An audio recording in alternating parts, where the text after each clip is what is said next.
Welcome back to the Culinary Mechanic Podcast. I'm your host, Simon Zaturka.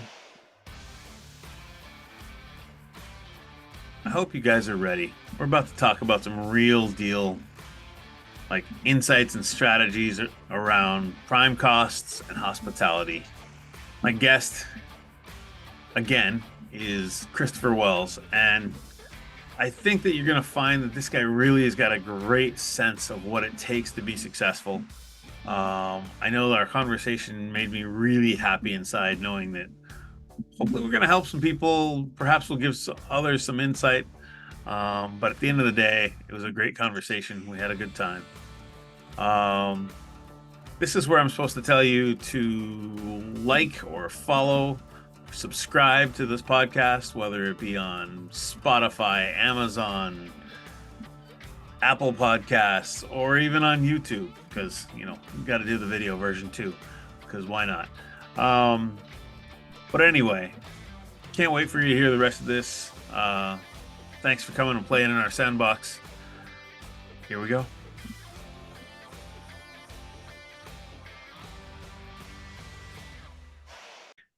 I think as a restaurant operator myself, like it's so amazing to me when I'm talking to chefs, talking to owners. I talked to one guy last year. He's got 4 restaurants. He's been in the business for, I don't know, 15, 16 years. And I said, hey man, you don't have your menu costed. How have you survived? And he's like, well, my food's really good. I said, great, that's amazing. I said, but how you how do making you money? how do you go forward in the world? And he goes, every Wednesday I sit down with my accountant. We open up the book. If the number is larger than it was last Wednesday, I close the book and I keep moving. He says, I've been doing that for 15 years. I said, why am I here? And realize that I'm there to cost his menu and help him troubleshoot some issues, because about 4 weeks before our meeting, he woke up on a Wednesday, opened up his book, and said, "The number's not bigger than it was. What's going on?" And then it happened again, and it happened again, and it happened again. And so he decided that before it got out of hand, he was going to do something about it. But that for me is canary in a coal mine for so many restaurants. I think that just being able to focus on what prime costs, right? Like Yeah. your food costs, your beverage costs, and your labor costs, both back house and front house. I think that is just if you can do that, you probably get through the day better. And just understanding where it is. It's there's some for me in that there's some basic stuff. Like when I started my consulting career with a lot of good, desire to help and all that, but also the imposter syndrome of why me? But there's so many people that don't know what the hell they're doing. I'm sure I can't hurt them anyways. I'll help them, right? And then I got some successes and I had some wins. But when I went in with my list of 100 things I wanted to help them with.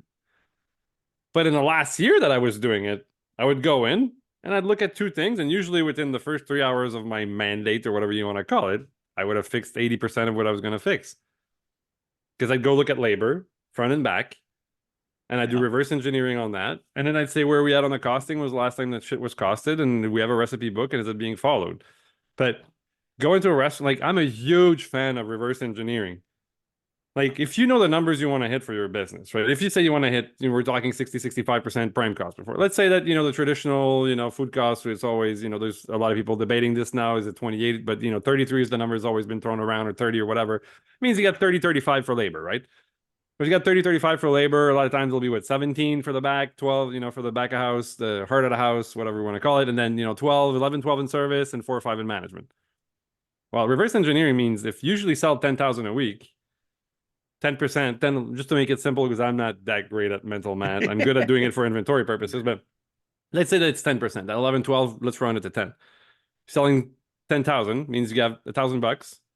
And then the average salary, again, to keep it simple, it's, minimum wage gone up, but I liked it when it was $10. It was easy to do 10,000, 1,000, but 10,000 for $1,000 to spend at $10 an hour. I got 100 hours to put. Probably makes more sense to divide by 15 now, or is it whatever 85 hours or whatever it would be divided by 15? Unless you're in California, and Washington, where it's 22 going or to 20. 20, yeah. Yeah. It's going up to 15.75 in Quebec. It was still 11 not too long ago, so it's gone up quite a bit too. Which I think is great because when I was doing minimum wage, I would have loved to have a more decent minimum wage, I must say. But if I know whatever that equation is, the equation is like if it's 85 hours and I look at your schedule in 120, I know your labor is not going to match for that week. I Right. don't get, you're not going to pound like fucking 20 and 20, say 17K in sales this week.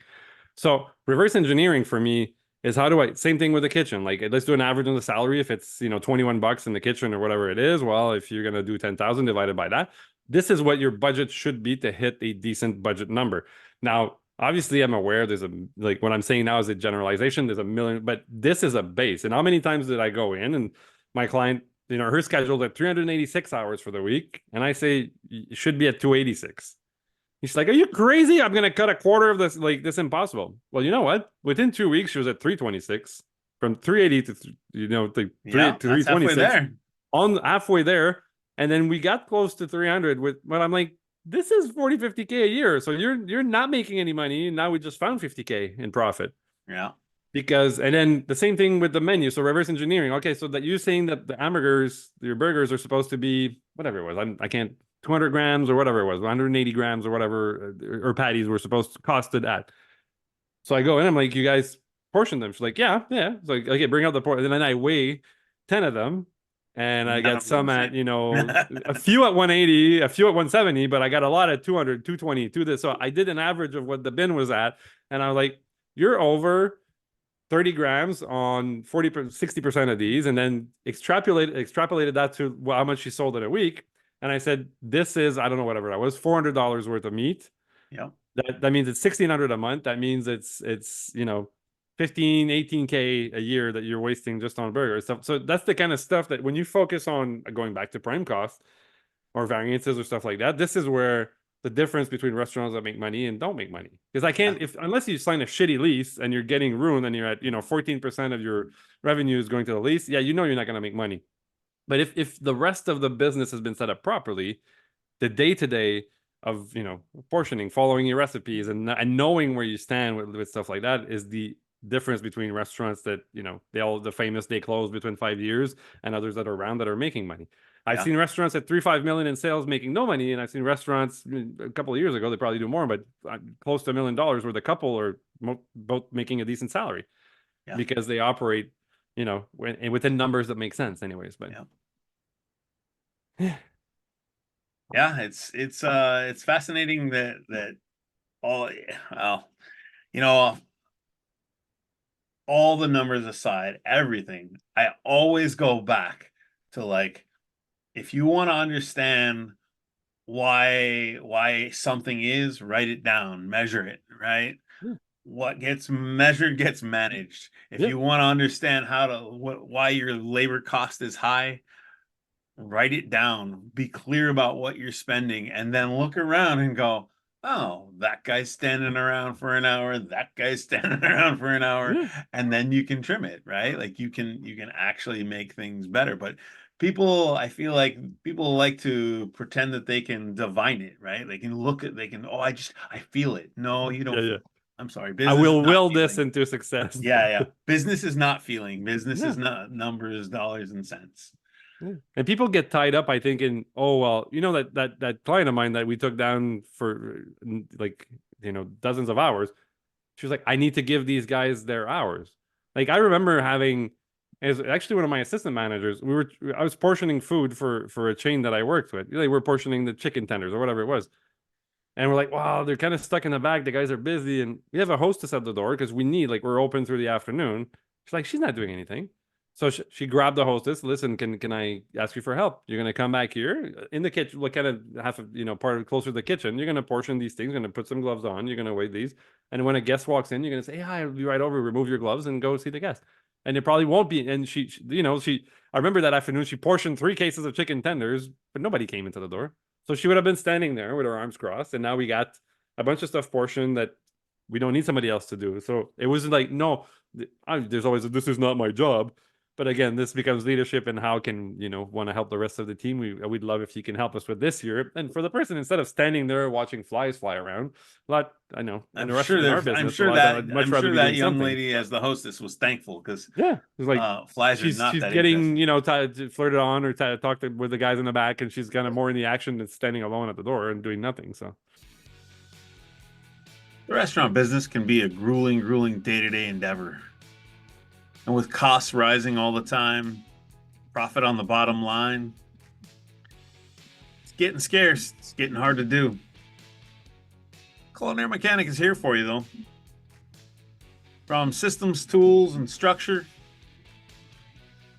to coaching on leadership, delegation, and time management, or perhaps even just being an accountability partner to help you drive those results, drive a little more money to the bottom line. We can help you. You can find us at www.culinarymechanic.com. Don't worry, we got you. Yep. yeah. Yep. Yeah, it's pretty amazing.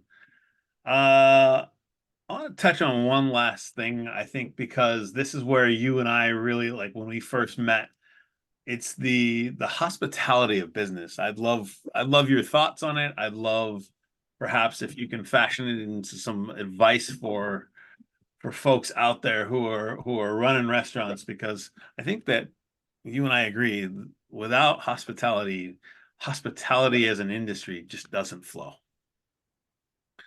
Totally. I think that life without hospitality doesn't flow.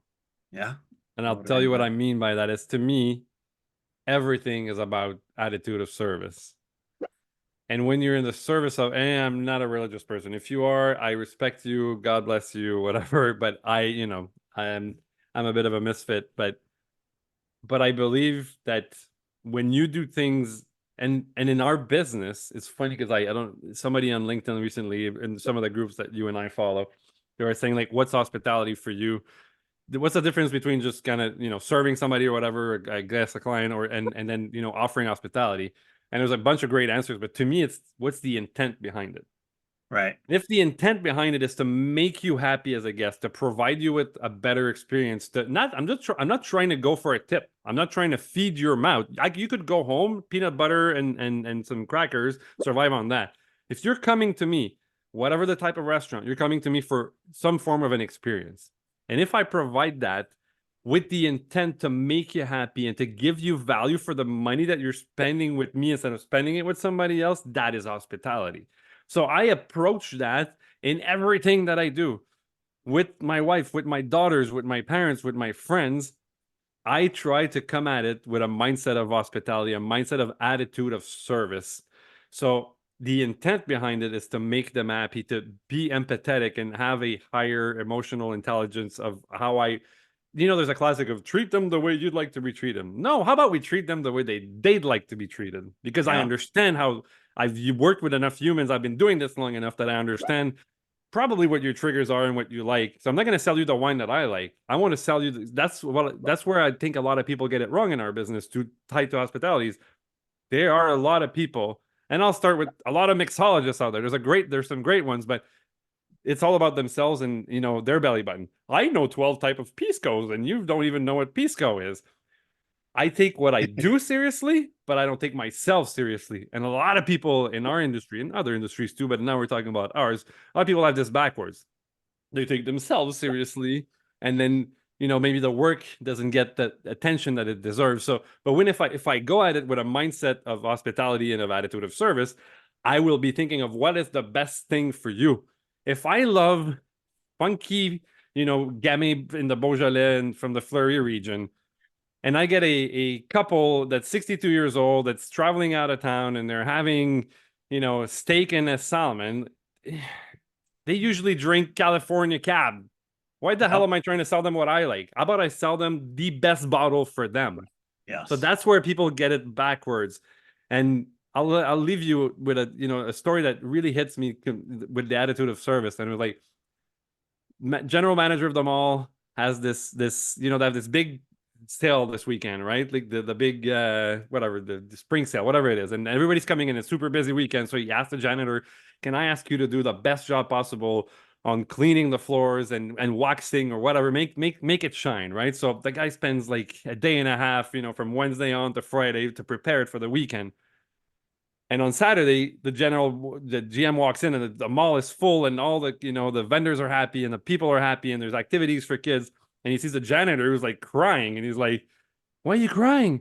And he's like, "Well, they ruined my floor. Like everybody stepped on the floor." Where that guy forgot why he did it. We did it so that these people would be here happy right now. And the intent was to make it perfect. The pug is here. Hello, doggy. We have to There he break is. protocol because my dog needs to be on camera. I love the So dog. this That's will be amazing. I should bring mine and we'd have a party. But yeah, hospitality for me goes like intent and making sure that people are happy. So the janitor cleaned the floor. He did his job. When people walked in, the place was impeccable. It wasn't meant to stay impeccable forever. It was right. meant to be there for that, to meet that moment and meet these people. So yeah, to me, it's all about intent and making sure that I want to make sure you're happy and I'm giving you the best experience for whatever I'm trying to offer you. Yeah, a lot of it for me just comes down to caring about the experience, Yeah. whatever that experience is, whether it's a dining Yeah. experience. I think I've been kind of toying with the concept in my brain of like gyroscopic hospitality, and that it just goes in every bloody direction, man. Yeah. Because I used to be the chef that would get pretty hot when my deliveries didn't come in, or they didn't come on time, or like, fuck, I need that, man. Yeah. Like, I need that 10 cases of chicken so I can get that broken down. Yeah. And I'm not gonna lie to you, I had some days where my temper got the best of me, and I'd have some stern words for the driver, and the driver would more often than not look at me like, whatever, dude. you know? And then I realized somewhere down the road that if I said, "Hey man, I know you're struggling, you're having a hard day, you're clearly behind because you're always here at 7 a.m. and it's 11 a.m. Yeah. Would you Something like a happened. glass of water?" Like Yeah. next thing I know, I got the driver calling me going, "Hey man, I'm running a little late." Right? Same driver, month later, "I'm running a little late. I can divert, but I need your guys out back and to help me like unload, and I can come and get you your stuff now or in like 3 hours because we're having a bad day at the Yeah. factory." And I was like, huh, okay. And so that guy always got water after that, For sure. and probably got a good sized meal, Yeah. Probably but got he something to grab to eat in the truck, right? yeah, and it's realizing that at the end of the day, for me, it's realizing everybody's a human, right? We all have good days and bad days, and just trying to like take care of people, but also, knowing that like on some level, you take care of me, I'll take care of you. But Of how about course. this? Just take care of them because you never know what they're going through. So I I think want to that's see a how somebody that comes and works with us, I don't care what role they're in, I want to see how they treat the dish person, the dish. yeah, yeah, Okay. for Does sure. it kill you to go see them and be, "Hey, dude, would you like a Coke with water with ice or water with ice or you want something to drink?" Like going back to hospitality, who's your first guests? Who's your first client?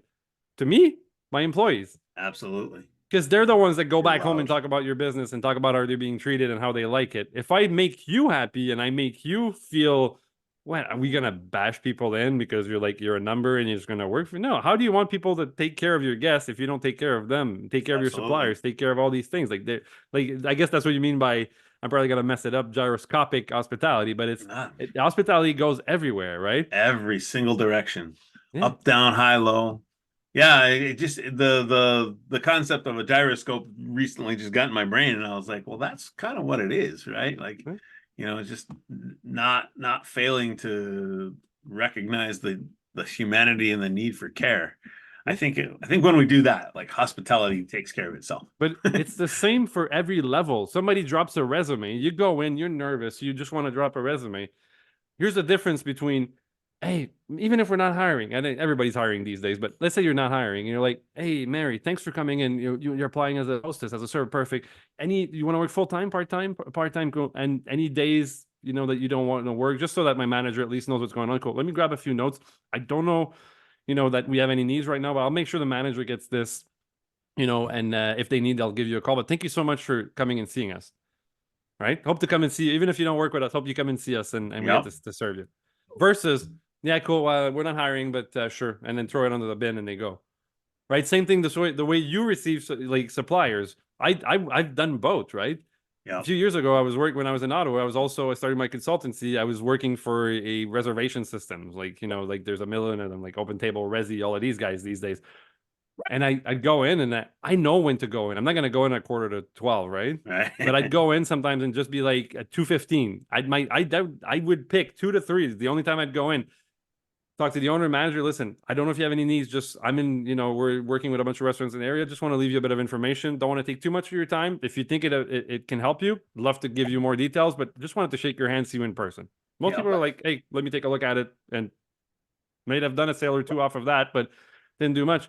But I remember going to a new restaurant. There was a high-end restaurant, and I walked in, and there's 3, 4 people at the bar. I'm like, listen, I really like bartender looks at me. I'm like, I really don't want to bother you, manager or owner here. I just want to take 15 seconds of their time. He's like, yeah, it's me. So I'm like, listen, I don't know if you guys have any needs, but we work with a bunch of restaurants in Ottawa and around here, and I just wanted to let you know it's local, it's a new product, it works really well, it's used by so and so. So he looks at it and he's like, how much does this cost? I'm like, yeah, $200 a month, whatever it was, and he's like, oh well, no, there's no way that we could use this. The difference between that and saying, hey, Chris, I don't know that we need that or we can spend money on that right now, but I appreciate you coming and seeing me and thinking of us, and and not knowing that we just opened. Have you had a chance to be here yet? No, but listen, I'd love to have you in. Come with your lady. Come in and say hi when you do. I'll keep this in mind. Talk about it with my partners. To be honest, I'm not sure we're gonna go that way right now. We're still handling the phones and doing it. But thanks for thinking of me, man. Thanks for taking the time. Have a great day. That's the same friggin' thing. That's the same amount of time invested. But how do you think I would have felt leaving? I guaranteed you I would have gone back with my wife to have dinner just out of the dude, that guy opened the door. I'm gonna build rapport with him. Like that's what hospitality. You're saying like, Yeah. the intent was to be hospitable, but also at the same time, if I scratch your back and scratch my back, you're being smart about it. Like, so somebody drops a resume, somebody is, you're a supplier, and you trying to come and sell me something at 12:15, I will kick you right out and throw your garden garbage because you're an idiot that doesn't understand which business you're selling to. But you Yep. come to me at 9:30 in the morning, quarter to 11, 2:15 in the afternoon, and you're respectful and you're like, listen, I just want to take a minute to say, just crack a door, leave you this. If you think we should talk, we should talk. I will like make sure that you come back as a guest and you come. The same thing with the person who drops a resume. They're gonna go back home. How did Absolutely. it go today? I was treated like shit at such and such restaurant because they threw pretty much. I'm sure they're gonna throw my resume in the garbage. Like the perception that you give of your business is not just to your guests, but it's gyroscopic, like you said, to your suppliers, to anybody that you Totally. interact with. Well, and the delivery driver, he's got an anniversary too, right? You think Yeah, he's got a choice. He's got a choice of where he can take his wife and, hey, these guys are cool. They've taken really great care of me. Let's go have dinner there. not Everything only smells that, great how when I'm many in the back people door. ask Sim for reference because he works in this business? Totally. How many people call Totally. you to ask you which restaurant to go to, Simon? You know how many times my family, my sister, my mother, my neighbors, All the everybody, time. Chris, which restaurant should we go to? I don't send them to the people who treat me like crap. No. I send them to the people that I know have a good experience, but also that I like. Yeah. So, yeah. Awesome. Well, Chris, I can't tell you how much I appreciate you coming to play with us today. I think that the infusion of hospitality into business is super important. I love the passion and energy you have for adrenaline and herding cats, especially.